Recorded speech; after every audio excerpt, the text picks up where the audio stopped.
Olá, meu nome é Lucas Ataíde e hoje estou aqui para apresentar para vocês trabalho feito por mim e por minha equipe para a disciplina de Técnicas em Programação 2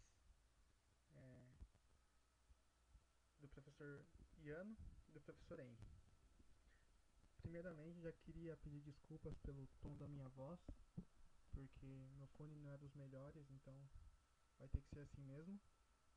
É, Também queria deixar claro que, para o vídeo não ficar longo, como o professor já tinha pedido, nós não vamos aprofundar na explicação do código, porque se nós aprofundássemos, a explicação ficaria bem longa, que como vocês podem ver, o código bate 300 linhas.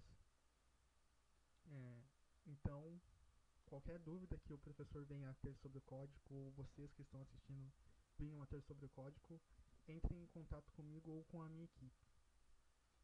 Bom, sem mais delongas, vamos para o código. Começamos declarando as bibliotecas que nós vamos usar no decorrer do programa. E aqui está a nossa primeira struct. Essa struct define a nossa imagem, onde tem um vetor de caractere chamado chave, um ponteiro para R, que é o red, ponteiro para G, que é o green, ponteiro para B, que é blue, é o RGB da nossa imagem.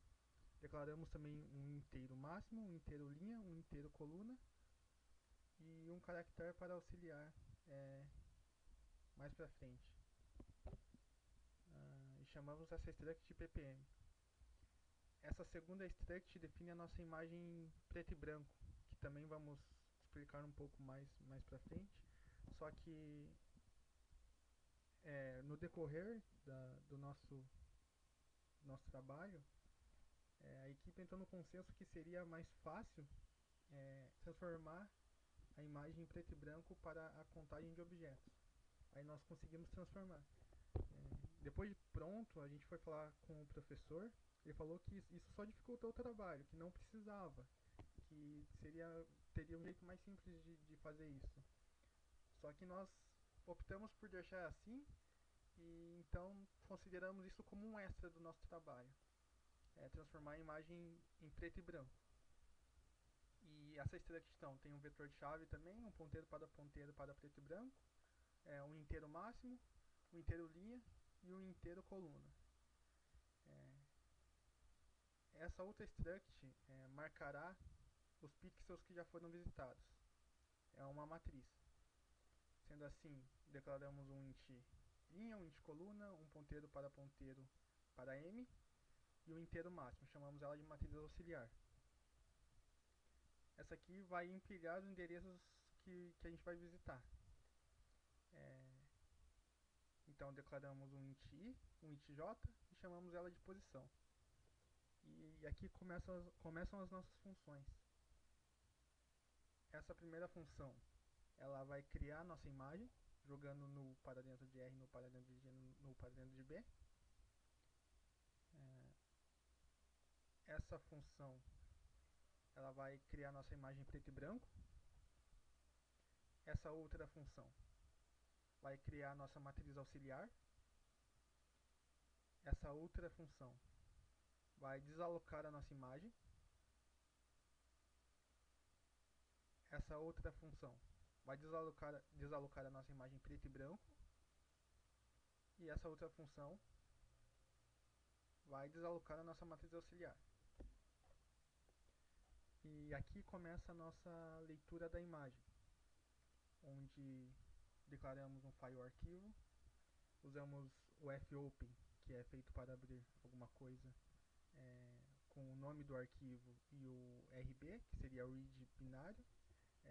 Digamos que nós precisamos usar esse B porque algumas imagens não abrem só com um R.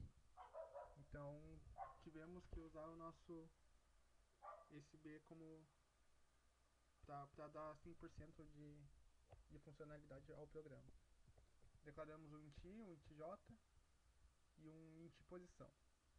Caso o endereço que o usuário escreveu a fonte para nulo, ou seja, não exista, é, nós vamos encerrar o programa printando na tela que não foi possível abrir o programa. Caso ao contrário, ele vai ler as informações da imagem. Feito isso, ele vai comparar. Se esse conteúdo lido pela imagem for diferente de P6, porque P6 é uma definição para ppm, uma das definições para uma imagem ser ppm, ela tem que ser P6. Caso isso for diferente, a nossa string compare ela volta 1 pra gente. E se ela voltar 1, então quer dizer que não é uma imagem em ppm. Aí nós encerramos o programa.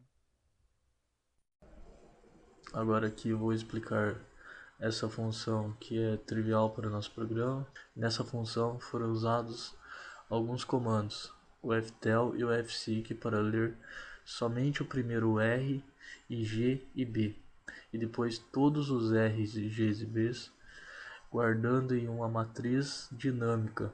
Como o primeiro pixel foi salvo em uma variável diferente das demais, é muito fácil fazer a comparação entre elas quando se precisar nessa função. Bom, essa função converter preto e branco, ela vai binarizar a imagem, né? Então, ele vai comparar aqui.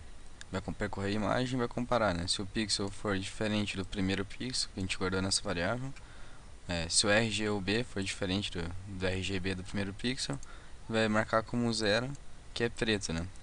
Se não, 255, que é branco. A gente fez 0,255 só para poder visualizar a imagem depois. Podia ter feito 0 em 1 também. É, Daí a gente criou essa imagem, essa função salvar imagem que vai imprimir a imagem, né? Então, estou com um exemplo aqui da imagem 47, né? Aqui é a imagem preto e branco, só para poder visualizar mesmo, né? Mas não precisava disso. Bom, agora a função contar objetos.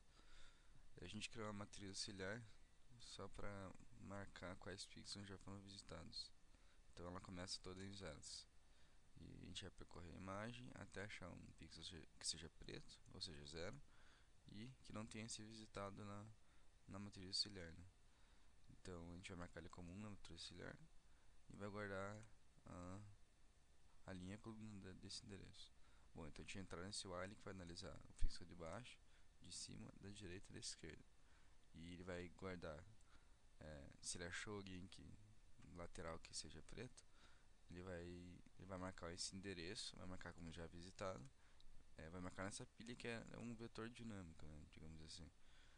E, enfim, aí quando ele analisar todas as laterais, ele vai para esse if aqui, que se a quantidade que estiver na pilha for maior que zero, então ele vai acessar esse endereço e vai diminuir 1 aqui na quantidade.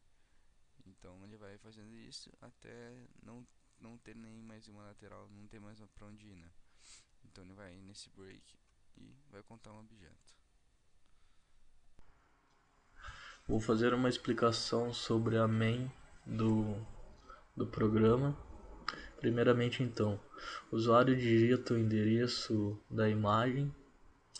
Aí tem as funções para iniciar imagens e a leitura e conversão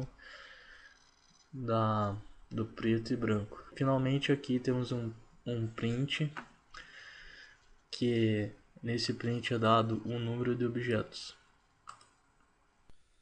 Agora eu vou testar algumas imagens aqui.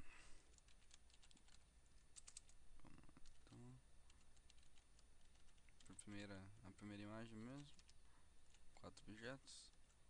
Opa, como a gente pode verificar aqui.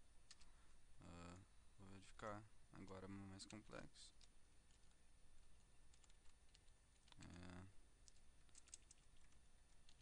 Esse aqui mesmo.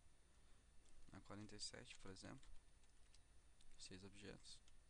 Como, opa, a gente pode verificar aqui, né? 1, 2, 3, 4, 5 e o chão 6.